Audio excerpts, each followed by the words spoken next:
what was interesting for me tonight was being able to kind of really pay more attention to the language, the nonverbal language, kind of how they were interacting with one another as teammates. It instantly brought up everything that I do, in terms of my own job and how I work with colleagues. Just watching them and watching the dynamic, it's really interesting.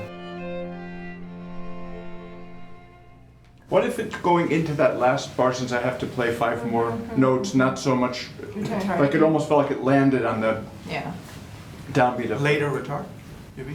Or just leave a little more for me to do so that it actually cadences on the fermata rather than feeling like it cadences on the downbeat.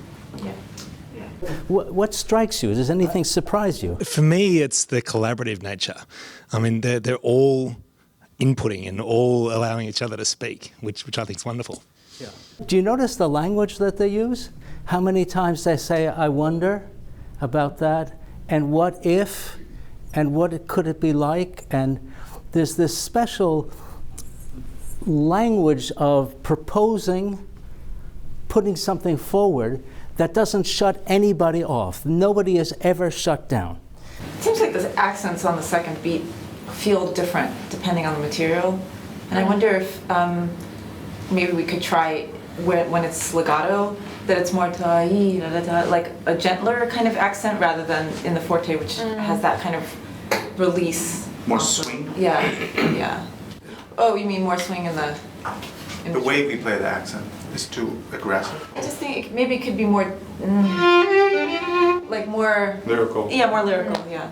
I think people are very sensitive, and language is really the words that you use when you're speaking to someone make such a big difference. And so you have to be as open to receiving as you are responsible for the language that you use. I think that's very important for creating that safe space. I think that you guys were achieving a color which was more interesting, and maybe we could play on that and see if...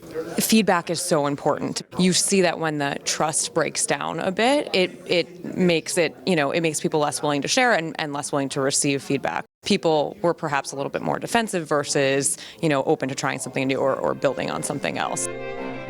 Yeah, I can't hear you at all. you have the melodies. Piano. I know, but It says piano. 5, 6, 7, 8 is still your melody, right? I think maybe you're too loud. Yeah. At 5? Yeah, definitely. Maybe, but... Is this an exaggeration? It's sadly actually not. I think we've all been in situations where that's what it feels like, and of course your heart starts beating and you don't really... It never really is satisfying, and the result is never really very good. I don't think anybody wants to be in such a combative environment, and so if you feel threatened and you feel like sometimes even belittled, or you begin to doubt your own playing, and you begin to wonder if there are ulterior reasons for the comments other than the musical intention. So how do you learn to listen so deeply and coordinate with each other and each other's viewpoint? Is there an answer to that? Yeah. I think it kind of starts with a vision of how you hear the piece in your mind, and you sort of try and bring it to that, and then it's all 4 of our visions coming together and sort of reacting in the moment. And there's such wisdom in what Anna's saying, because what she's saying is if we want to create a culture of listening and adjusting, we don't want to start off dealing with the transactions and trying to line this up, that we try to elevate everybody into some kind of potential of what it could be and get on that level.